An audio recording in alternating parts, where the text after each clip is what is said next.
In the interest of time and to make things work structured, I would propose that we start gradually to our discussion. And then if there's somebody else, my colleague Cristina Garzilo will be supporting us with bringing other colleagues in. With that said, thank you very much for being here and welcome to the Cultural Synergies webinar, organized under the framework of Be.CULTOUR in partnership with the Urban Agenda for the EU, which we have here today. My name is Alexandru Matei, and I'm a senior officer at ICLEI Europe, the leading global network of local governments committed to sustainable future. Today is a very special day because we have the opportunity to create a bridge between two valuable initiatives in which ICLEI Europe had the pleasure to be actively involved in the last period. On one hand, we have the Be.CULTOUR project, Beyond Cultural Tourism, which aims to co-create and test sustainable human-centered innovations for circular cultural tourism. On the other hand, we have the Culture and Cultural Heritage Partnership of the EU Urban Agenda, which aims to find solutions that improve the management of a historic built environment, promote culture, and also preserve the quality of urban landscapes.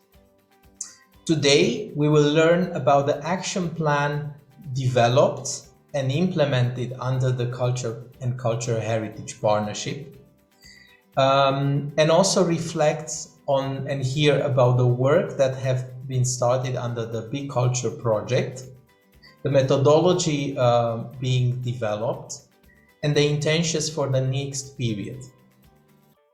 The two initiatives have in common an interest for local communities and how they can benefit from valorizing heritage and culture. We aim today to find and explore synergies between the two initiatives. It is possible that we will start a discussion that will lead to further steps. I would like to share with you very shortly the agenda we have for today. We will have four main components that we will follow. We will start with a presentation about the Be.CULTOUR project, which will be made by the project coordinator, Antonia Gravagnolo, which is representing the National Research Council of Italy. Then we will have the chance to hear about the experience, actions, and achievements of the Culture and Cultural Heritage Partnership, directly from the coordinators of the partnership, Jan Schultheis and Sandra Gisdulich, who are jointly working on this. Jan is representing the Federal Ministry of Interior, Building and Community of Germany, and Sandra is representing the Ministry of Culture, Heritage and Tourism in Italy. Moreover, we will have the pleasure to learn from a specific action developed under the Culture and Cultural Heritage Partnership related to the management of tourist flow, which will be presented by Carlotta Viviani and Sandro Bili, which are representing the municipality of Florence. We have reserved at the end time for a discussion about our possible synergies and connections, and we aim to finalize our discussion at around 3 o'clock. In between, I will also like with you to have a group picture to better connect with the community we're building here today. I would like to also say a big thank you already to the speakers that have accepted our invitation here and took time and energy to support this event. And before we go in the content of the presentations, I will also like to share some practical information that will help us have a successful discussion. I would like to emphasize that this session is recorded. You have already been informed when you joined the Zoom link.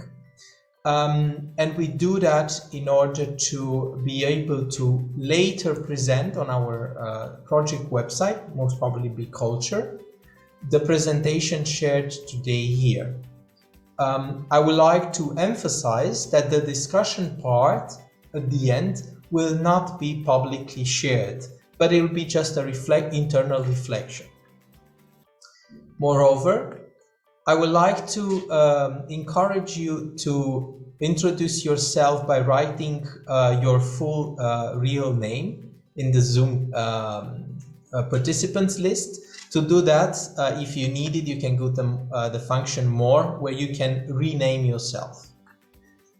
Second, I would like to invite you all to be muted at all time when you do not need to speak. Nevertheless, we encourage you to use the video function in order to have a more interactive and familiar feeling in the community we are here today. Of course, if the internet connection allows it. And finally, we advise you to use the speakers mode to follow better the speaker at that moment and to have a clearer image and focus. In the chat function, feel free to introduce yourself, to add comments and questions, and for that we advise you to be short and to the point to allow an easy flow of the discussion. Occasionally, you might see myself emphasizing a yellow or a red card. This will be just indicators for our speakers if they have 1 minute remaining, or if they kind of need to go at the end of the presentation to allow a proper discussion at the end. With that said, I want to thank you all for taking the time to be here, and I will invite our first speaker, Antonia Gravagnolo, to introduce us in the reality of the Be.CULTOUR project. Good afternoon. Thank you for this invitation and thank you for being in this meeting. Thank you, Alex, for your introduction. So I'm Antonia Gravagnolo. I represent the National Research Council Institute IRIS of Naples. And I would like to introduce the Be.CULTOUR project.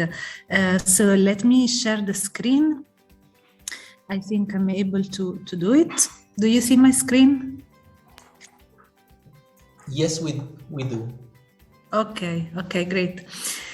Okay, so the Be.CULTOUR project is Horizon 2020 funded research and innovation project, which aims, as Alex was introducing before, aims at developing innovative circular solutions for cultural tourism.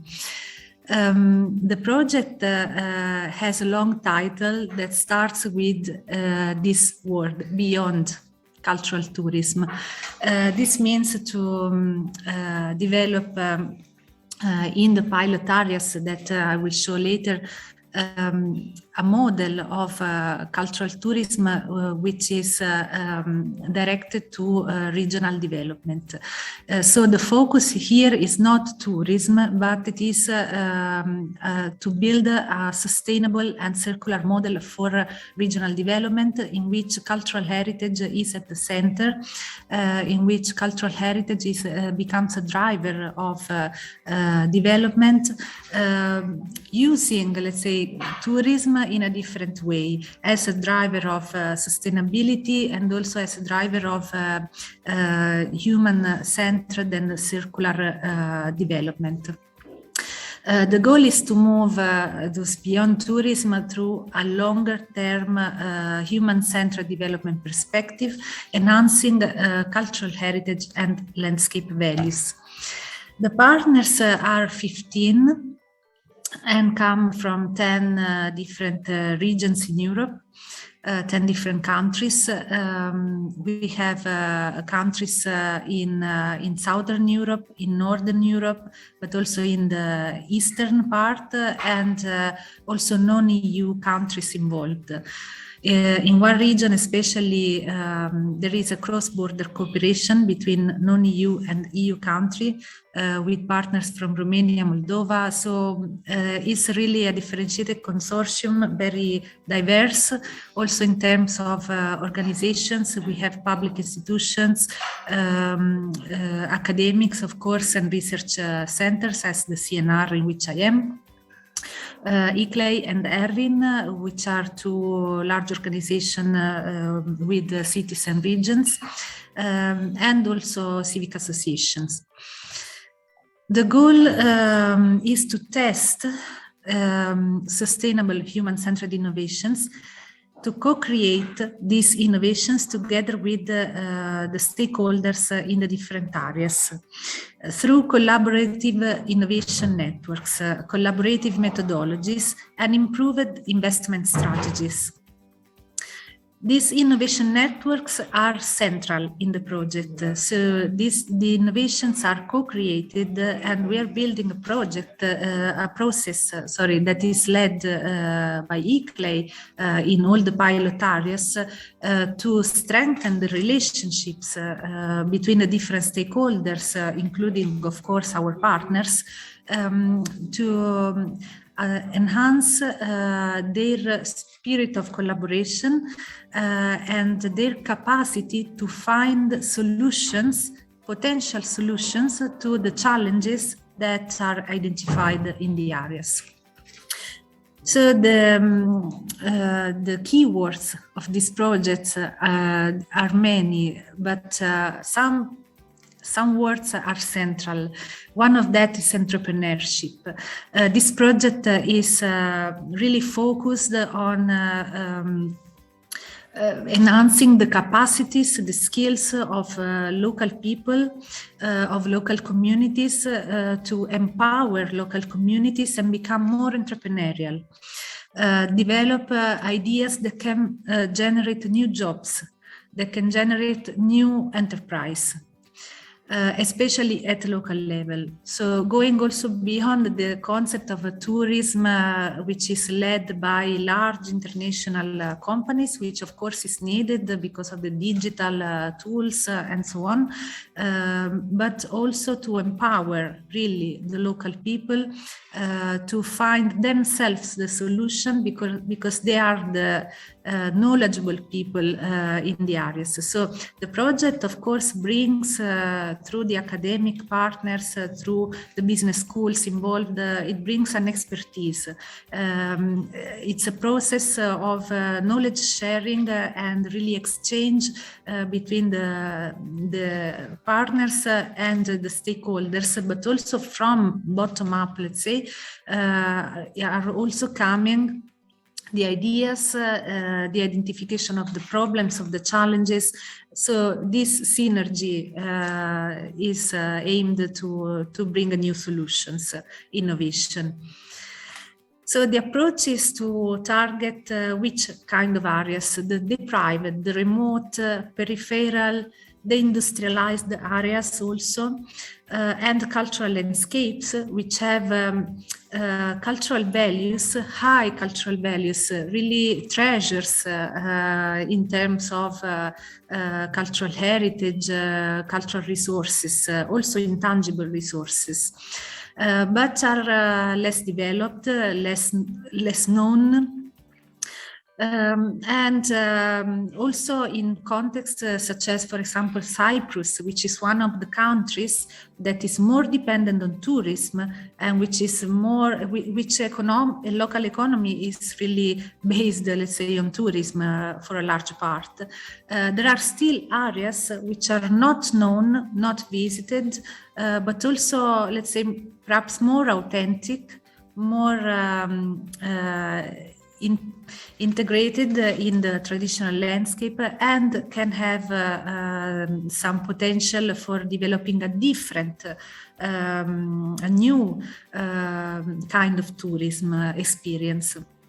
So the approach is to focus on communities' well-being, resilience, nature regeneration, and to build an inclusive economic growth. Let me go to the innovation approaches which identified this project. The concept of a circular economy, circular tourism. So we are thinking about circular tourism model, which is a model of tourism that is not based on consumption, but it is based on the regeneration of the site, on circular relationships between the visitors and the residents, the communities. So it is an enrichment of the territories and not as the traditional, let's say, mass tourism model, a process that is based on consumption. In this sense, it's a circular model of tourism. Then we have also the concept of human-centered, fair and responsible tourism model.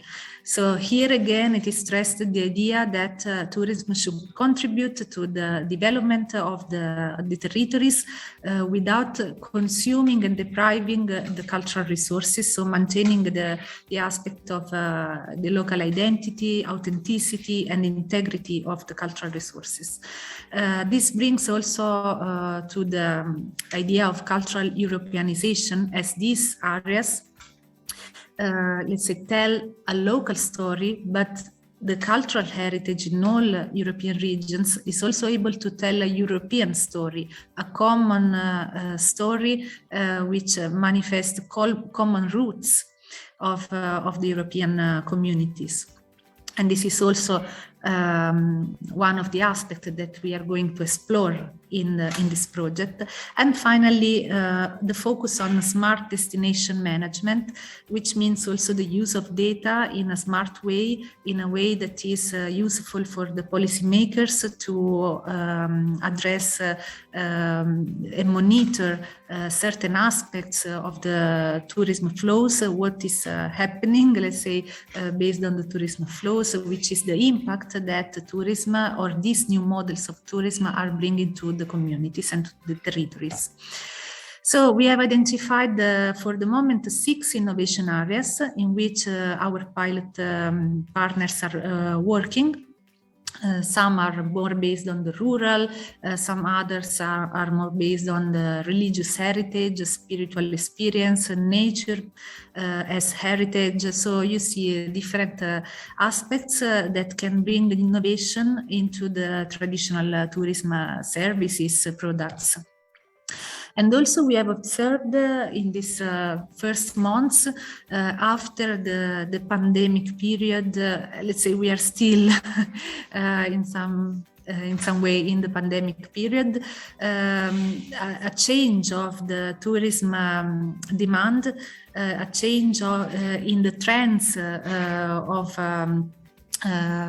tourism flows, what people want different, what people are changing in their idea of traveling, also because of the pandemic. And 4 aspects emerged so far, which is the one of these is transformative travel, which means to go beyond, again, the stop and go, the consuming, just going to a place to consume, consume places and go back. But really, this includes a transformation of yourself. So it means to have an experience in which you learn something, in which you meet people, in which you enter into the local culture, and really have an experience that gives you something more that you bring back to home. Then there is the topic of the remote working destinations. So there are more and more people that are working from home or from different places, especially the creative people, for example. Proximity travel, especially in the time of pandemic, people were not safe, or it was not allowed to travel abroad. So many people started to rediscover their surrounding. And this is one of the trends that we could exploit in this project. And finally, there is another topic on post-cultural tourism. What does it mean? After the tourism visit, there is also other places, places that are unknown or daily life places, or even ugly places, abandoned places that could have some interest for some niche people who want to discover something different, really different. So, going to the methodology of the project, we implement a kind of double diamond process, which is starting from discovering the place, discovering and understanding the challenges, the specific challenges for these remote areas, define the possible solution, also integrating these ideas for strategic development into the existing plans, existing strategies, and also integrating with European policies such as the European Green Deal, or we have the new European Bauhaus. So all these action plans that we will build together with the stakeholders in the 6 areas will be, of course, integrated with the larger strategic plans. And then once identified the directions, specific directions in each territory, we will ideate concept solutions and go into a process of design of the solution based on a human-centered approach and based on a circular approach. Okay, so using the circular economy, the human-centered design for designing these new solutions, which are totally different, will be totally different from the tourism experience that we have seen in the last decades. Very quickly, I'm going to the conclusion. I just want to let you know the 6 pilot areas that are in the project. One is in the southern Italy, is Basilicata. Then we have Cyprus, I've already mentioned, Sweden, Spain, also one region in Serbia, Vojvodina region, and the cross-border area of Moldova and Romania. The project brings new tools, new expertise to these places, to these areas, and will develop also financing tools, business models for the solutions to be created. So all these tools will enhance the process and will be developed and tested in the areas.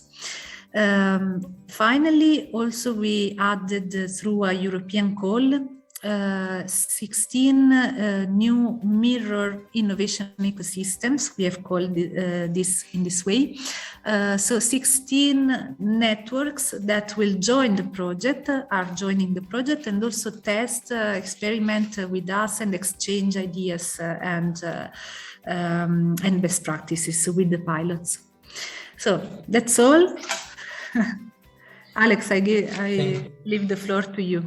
Thank you very much, Antonia, for that. And I think it's a good overview of both methodology and focus. And I already see in the chat there is an interest for a more detailed focus on the innovation area, which I think it's a good point that deserves always a longer discussion. Antonia, if you can, in one sentence, recap the innovation areas. So we have also for our colleague here a refresher, and then we can later develop it in the discussion point. Yes, very quickly. The first innovation area is the rural co-living. So this means the rural areas develop experiences of living together with the farmers, with the agricultural people, rural people. and having some experiences learning how to do something, cheese or oil or whatever. Yeah. One word per each. One word. One word is the title. Sensorial heritage is more linked to gastronomy, to intangible music, so the senses. Contemporary meaning means to use a little bit more the technologies, but also the creative and cultural industry, innovators, creative people to develop new meanings of this cultural heritage and new experience related to it. Spiritual travel experience is linked to religious heritage in Europe and all the experiences that also give you something more in terms of a travel in yourself, they say. Nature as heritage means to discover the natural landscape and natural areas as a cultural heritage of these places. And finally, industrial heritage experience is clear, is to develop something new in the industrial heritage, and also this is able to tell a long history of industrial manufacture in Europe. I hope it's clear and quick. Yes, I'm sure this will be useful to further reflect on. Thank you, Christian, for your question on this. I will propose that we go on with also our colleagues from the partnership. Jan, should I share my screen with your presentation? Yeah? Okay, good. Then I will. Yes, please. Now, it's here, and this should be the presenter's mode. Looks good. You still see all of the slides? Yes, 1 second. We will have it here. I have multiple screens, so I need to adjust some elements here. And with this last setting, you should be able to see exactly what we need. Jan, you have the floor together with Sandra. Let me know when I move the slides. Okay. I still see all of the small icons. I don't know if... Yes. Okay. Sorry, then we try it again. But I can already start.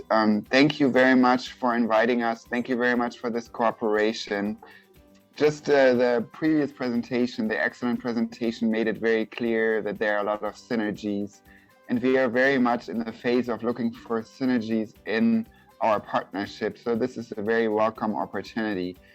Sandra and I will give you the presentation. I will start and then Sandra will take over. Perhaps you can already go to the next slide. So Italy and Germany are coordinating this rather large partnership of 30 members. Here you can see just the geographic width of the partnership. It's a very big territory, but it's also a multi-level partnership. And that's really one of the unique aspects about the urban agenda, that both the EU level, the member state level, the region and the city levels are represented at the same table. Perhaps you can go to the next slide, and we are of course very happy to have ICLEI and many others at our table, and you've supported many actions over the past years.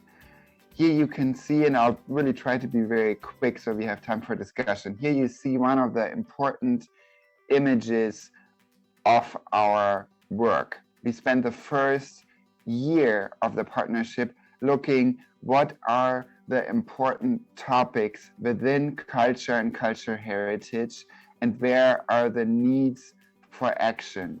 So this is sort of our first result, this temple, where you can see the 5 thematic columns, one of which is cultural tourism.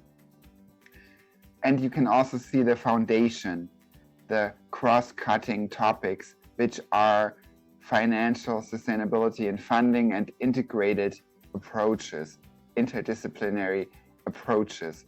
What's really also important here is that we quickly discovered that cultural heritage is both a social, ecological, and economic resource.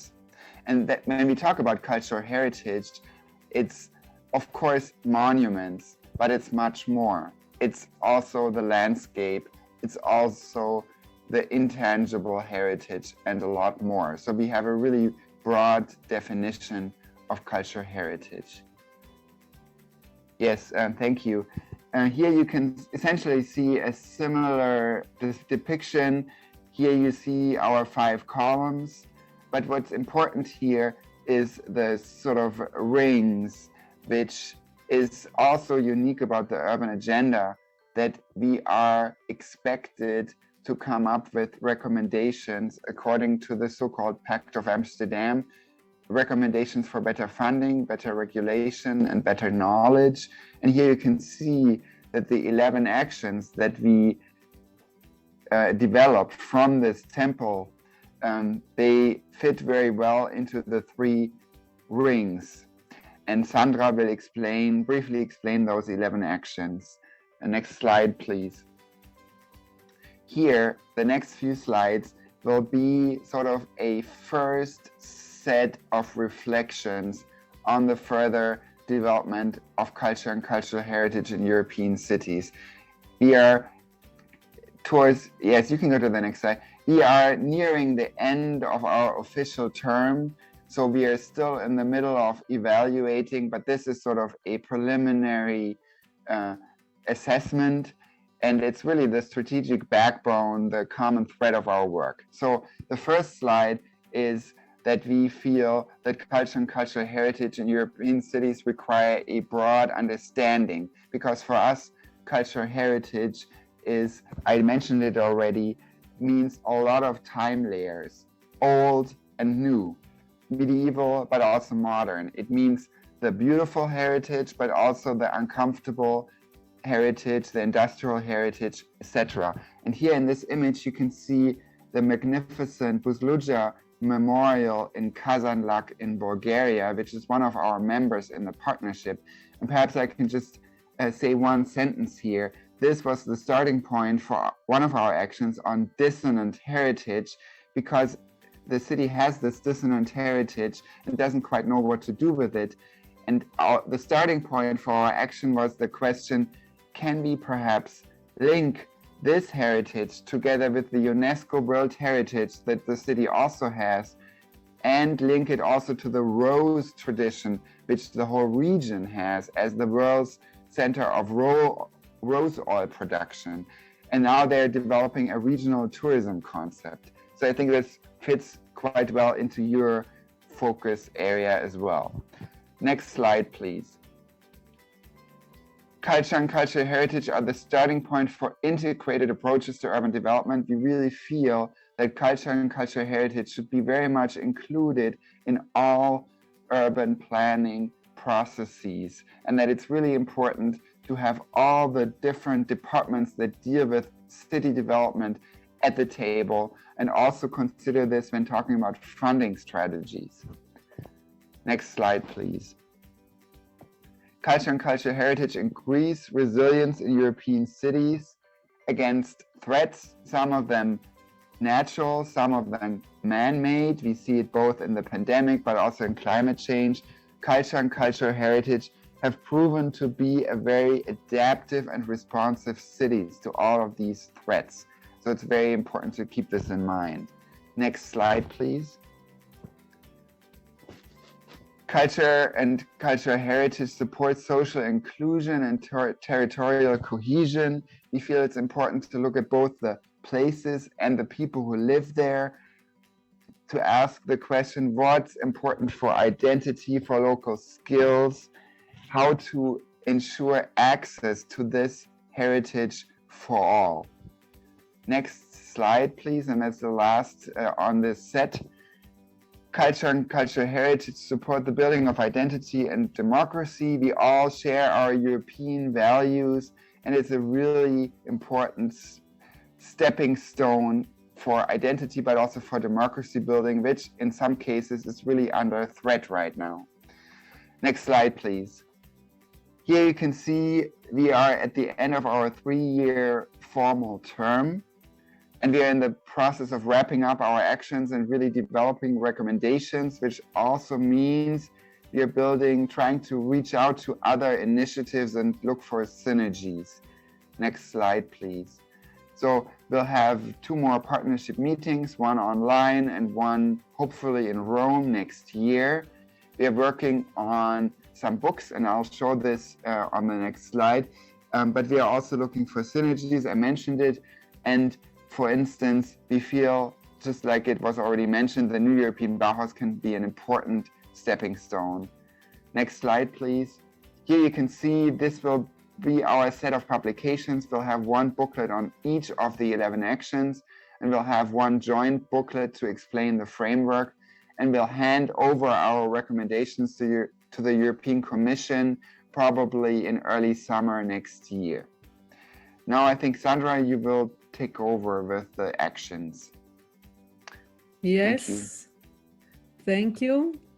These are the panorama of all the action. I will try to briefly describe what they are, but also which are the possible synergy that maybe we can explore afterwards in details.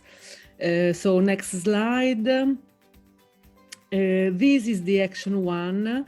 It's more related to the short-term rental platform, how the B&B, Airbnb, all these things, all the short-term rental platform actually affect the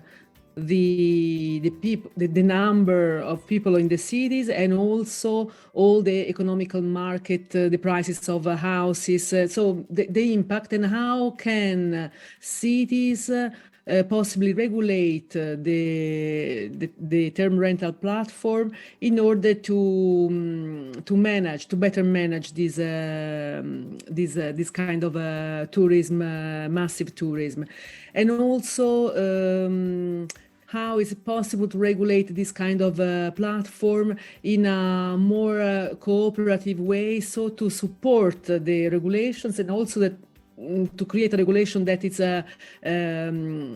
the result of a combined actions, so it's even more strengthened as a regulation.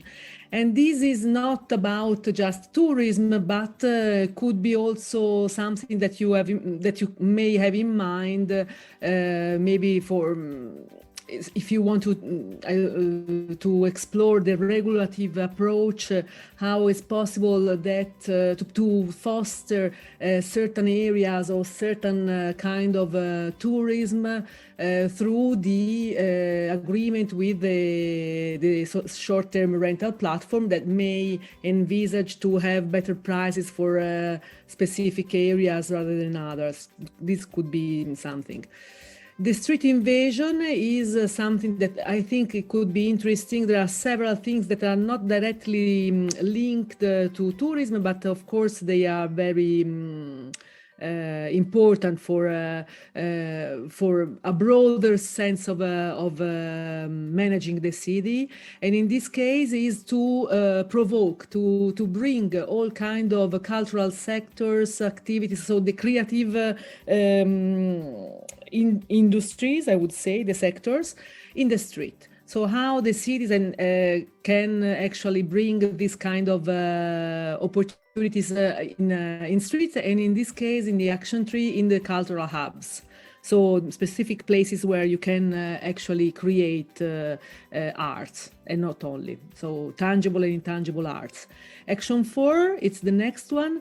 It is always related to social and cultural activities, but always a regulation, but how it's possible for cities to actually foster and smooth collaborative management with the third sector, the NGOs, the citizen, the associations, so the so-called soft actors, soft stakeholders, not the powerful stakeholders with private fundings, but the soft one. So how is it possible for them to manage and reuse the places? Because of course, if there is a place with abandoned or dismissed or underused, then it's very good for a private company to go there, to reshape the area, and to actually what we can see in all cities, so to readapt the area. But in that case, in how it's possible to do that with the people. And action 5 as well is something that is related to the libraries, the public libraries in the neighborhood. How we can foster another use of this kind of places, more social, more creative, more interactive. These places are important, well known by the people living in the neighborhood, but nowadays more and more often abandoned or not highlighted any longer. So how is it possible to create out of these places new synergies, new activities?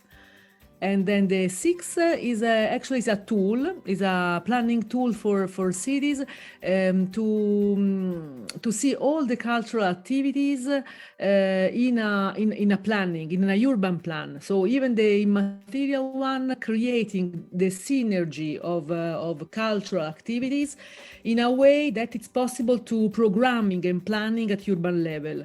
Where culture is not just a topic here and there, but it's the driver for the development, a sustainable development. The 7 is there is the Florence now, so they will of course explain better than me, but it was related to tourism, how to manage the flow, so how to better equilibrate, to better create an holistic approach where tourists can not only go in the same directions, but they can explore even a different part of the cities with different interests.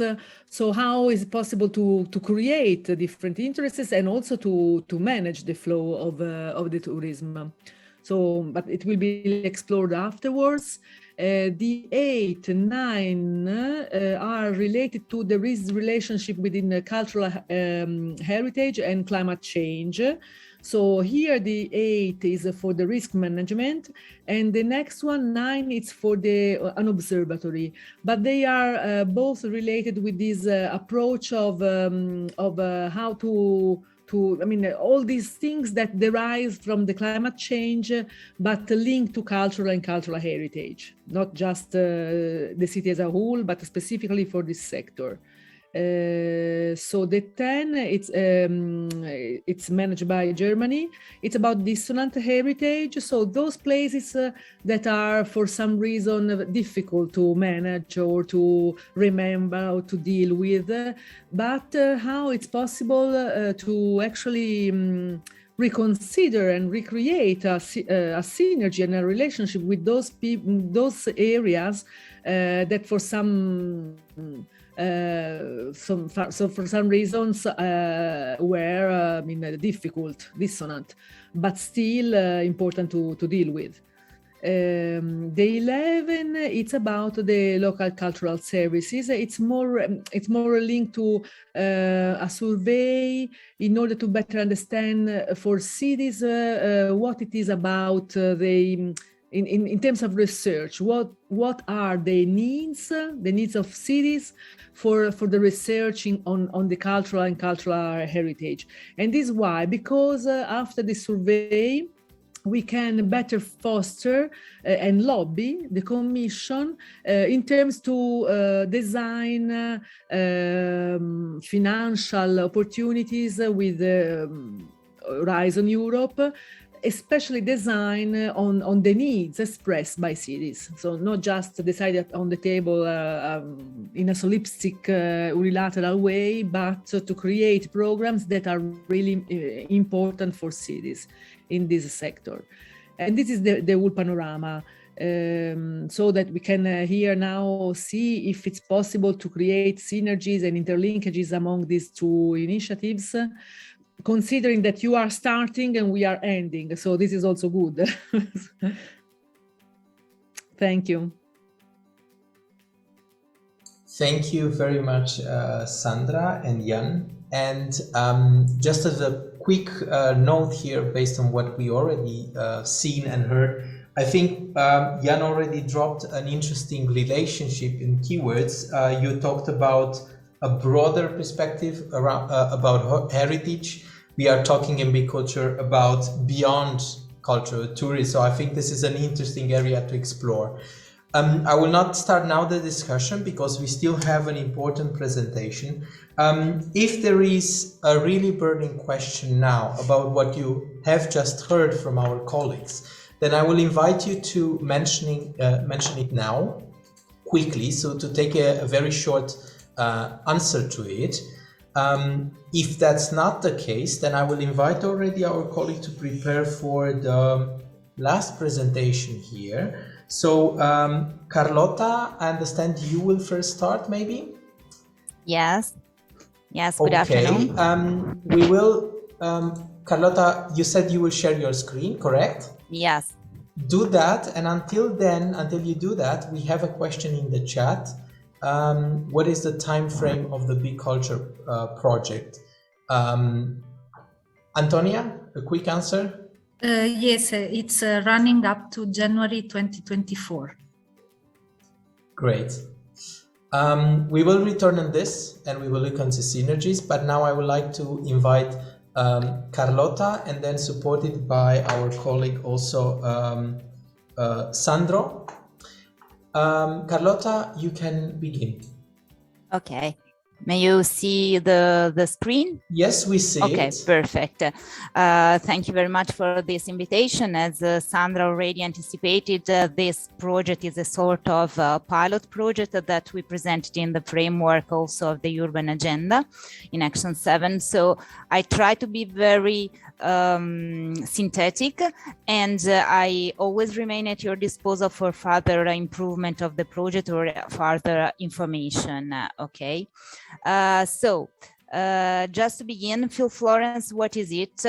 Is a sort of tool to face a difficult situation that affected Florence, first of all, also before the COVID pandemic crisis, because you have to understand that Florence has an area of 105 kilometers around, and a city center, a UNESCO city center of 5 kilometers. It means that the 98% of the tourist flows is concentrated in 5 square kilometers, and this provokes a big tourist pressure on the city. That's why we already began before the COVID period to elaborate strategies in order to manage tourist flows. We never wanted to speak about over-tourism because we really think that tourist flows can be managed with the support of the data collection, analysis, and management. So after we launched the Feel Florence tool in 2020, so perfectly within the crisis, perfectly within just after the lockdown, so in July 2020, when the black year 2020 saw a decreasing of tourist flows in Florence area around 80%. So it means no tourists, no way. But what we try to do, first of all, we try to build a co-design system in which the 41 municipalities belonging to the metropolitan area worked together to promote the destination. It's no more Florence, but is the area. So the metropolitan area of Florence.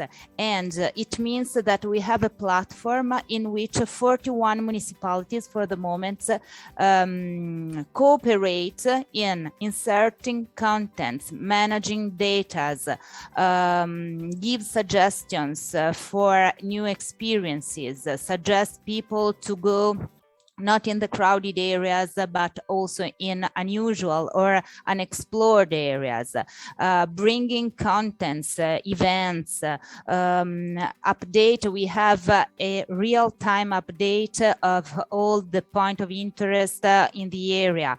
We have a complete interoperability of the content management. It means that we export also in open data all all our informations, and it means that we share with the web, with who wants our content, in order to promote and to share real-time update contents. This is the goal for us, to share, to open our information. So July 2020, we Feel Florence Go Live, the official tourism website, but with a new concept. What's new? All info are in real time, because we have an open redaction, and 41 municipalities are able to update in real time contents and news. The website is interactive. We have georeferenced more than 1,300 point of interest, and we have divided experience, itineraries, and point of interest in 10 main pillars. Moreover, we point out on experiences and itineraries, and we try to make Feel Florence a real welcome point to discover our destination. There is a special session dedicated to sustainability, so also with events, participation to collective initiatives, and so on. And we have a section dedicated to the free download of digital promotional and communication material. It means if you want, you can go directly to our info point and bring a paper version, but if you don't need paper, you can get digital material. We are satisfied about numbers. In 1 year, we are growing and growing up, and also our social media and app, because there is a web application and application for mobile, have increased their number. And for what concern the mobile app, what's new is that there is the possibility to profile. It means that we can identificate our answers and give tailor-made answers on the basis of your profile. If you are here for more days, or with families, with children, about the age, and so on. But one of the best is the crowd monitor. The crowd monitor, it means we have a connection with the Wi-Fi spot in the city, and so in real time we can monitor the crowdness of our main places, above all in the city center, but also outside the city center. And if you are approaching the crowded area more than 100 meters, immediately a pop-up alert gives you some suggestion of alternatives, points of interest in the area. So you are suggested to visit something else. In the meantime, maybe the people decrease the number in that area. Moreover, there is a calendar that you can personalize with a travel diary, also on the basis of the crowdness area, because there is a predictive data analysis that can predict you what will be the crowded area of tomorrow or next week. The social media strategy also very important, because we are able to plan the post, also always about a huge territory of 41 municipalities. We improve the visual identity. We have a common style and languages, because all the people working on the social media strategy and belonging to 41 different municipalities have been formed, have been taught in order to have a common language, a common storytelling. I don't want to go on followers and so on. We have also began to use new tools in order to be more familiar with young people, and so we began with Instagram stories, reels, tweets, and I can say that it works very well. So our vision is increasing. Our vision is belonging day by day different, because we have to face a situation that is not a static situation. But now I leave the floor to my colleague Sandro Billi in order to have a more technical approach with data analysis. And I remain at your disposal anyway today or after for any kind of info concerning this pilot test. Thank you. Thank you, Carlotta. And indeed, we hope to be able to have this discussion. We are slightly in delay, but I hope that we can recover a bit. Sandro, let me know if I should share the screen for you or you do it from there. I do from here. I don't know. Excellent. Thank you very much.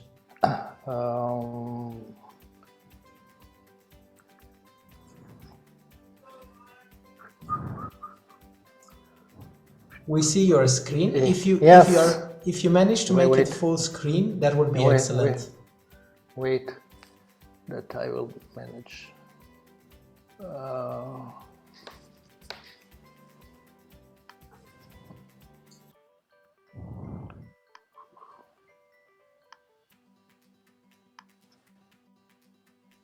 Can you see it now? I see it in just a section of the screen. So it looks like it's just the Wait, I try to do it again. Upper part of it.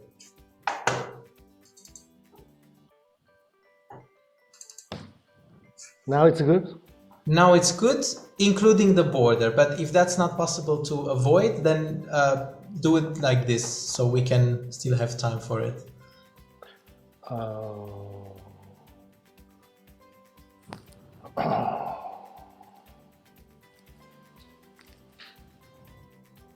Okay, now we are in the speaker's view, and I think on top, if you have a possibility to change screens, do you have two screens?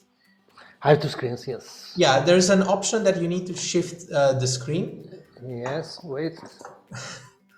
If not, at any time I can also present it from my side. Now should be good now, or not? No. No, we don't see it at all now.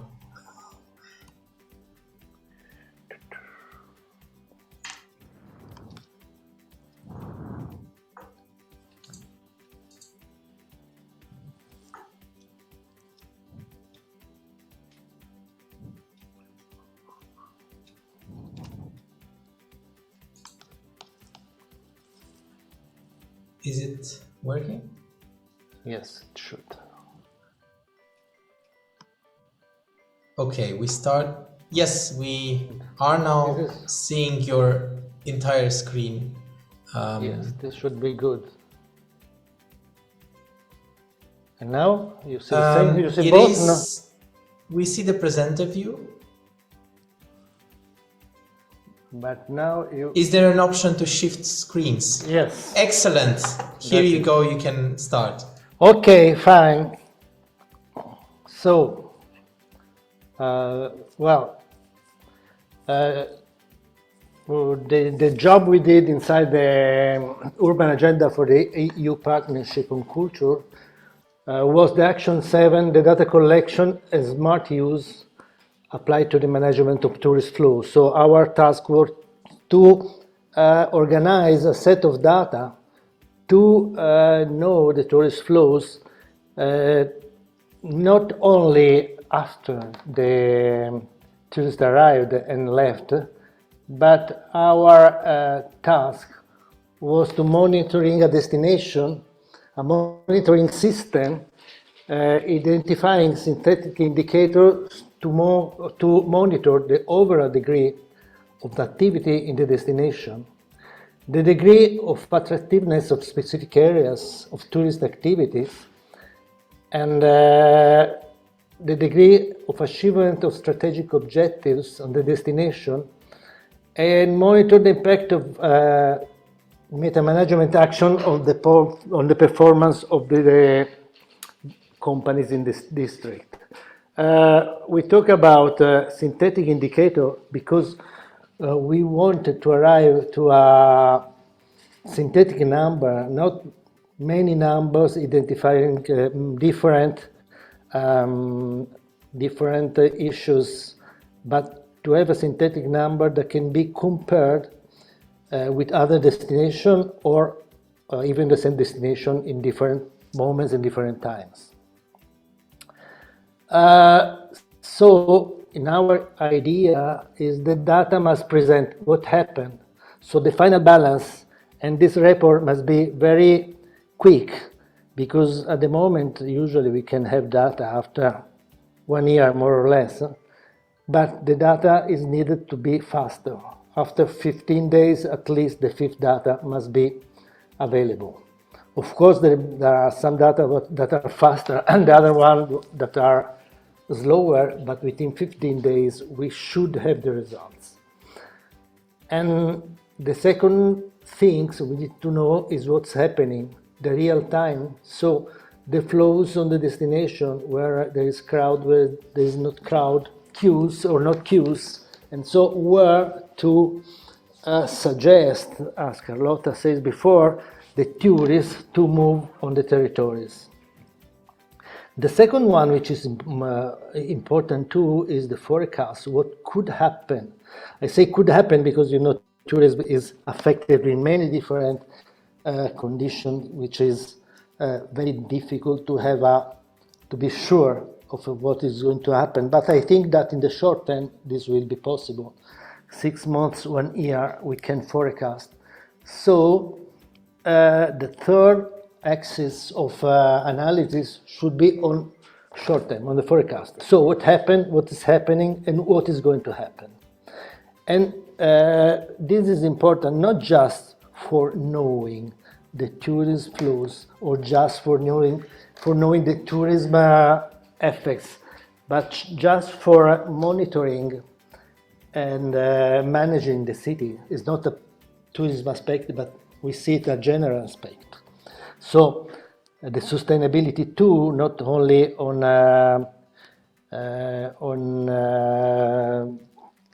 the sustainability on all the views, included social sustainability and cultural sustainability tied with tourism. And so, which are the principles that draw us on the draft of the recommendations? First of all, to measure, to survey all the overall offer of the destination. Not only accommodation, as it happens now in the main data we can have from a Statistic Institute or even from Europe, but also know what happens in the convention venues, in catering, in shops, in cultural activities, and so on and so on. So not just have the number of people sleeping in a hotel, but having the number of people visiting all different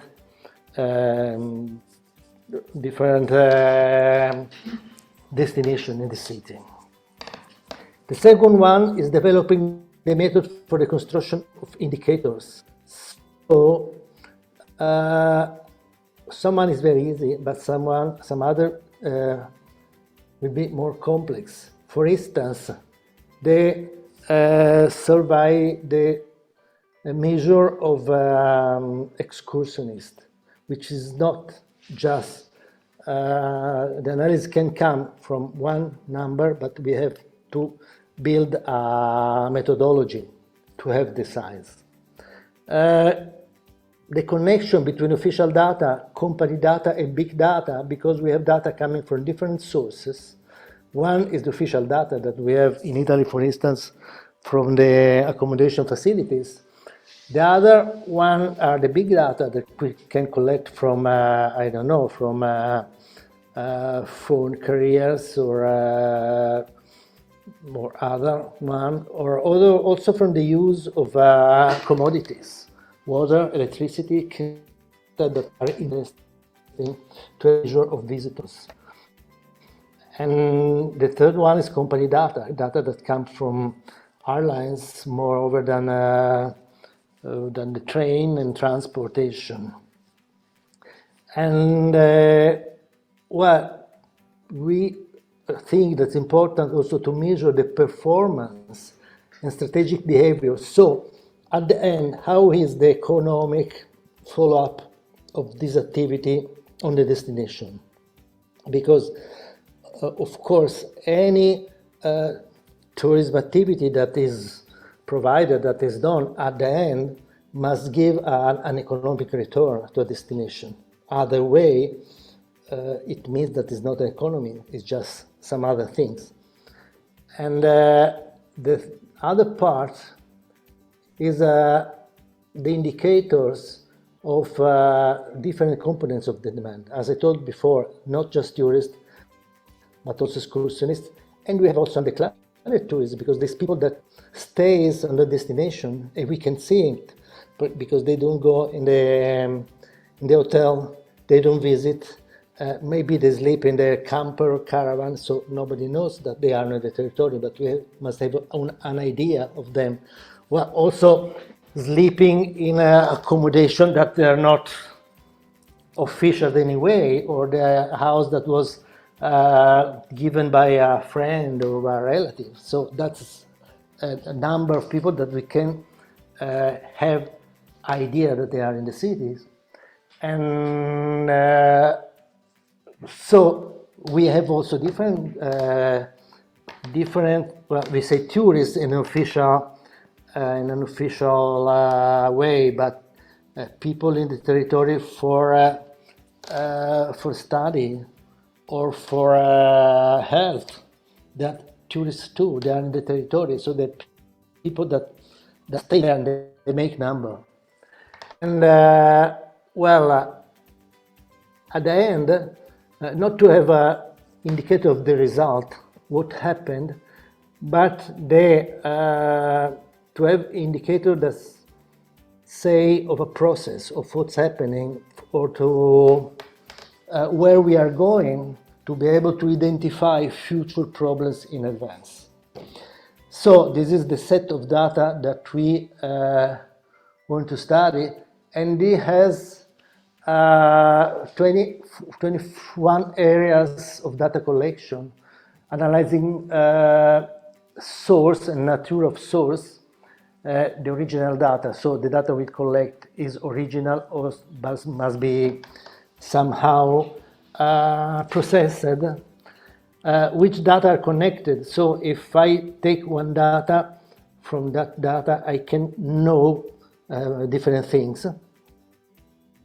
And if data is free or must be paid, this is a big problem, because a lot of the data are must be paid, and we must arrange that. And data given from the companies of the territory or from the management of commodities, management of airports, for instance, they must give data, and now it's very difficult to have that. So this is the set of data we analyzed, that these are the problems, and this is where we would like to arrive,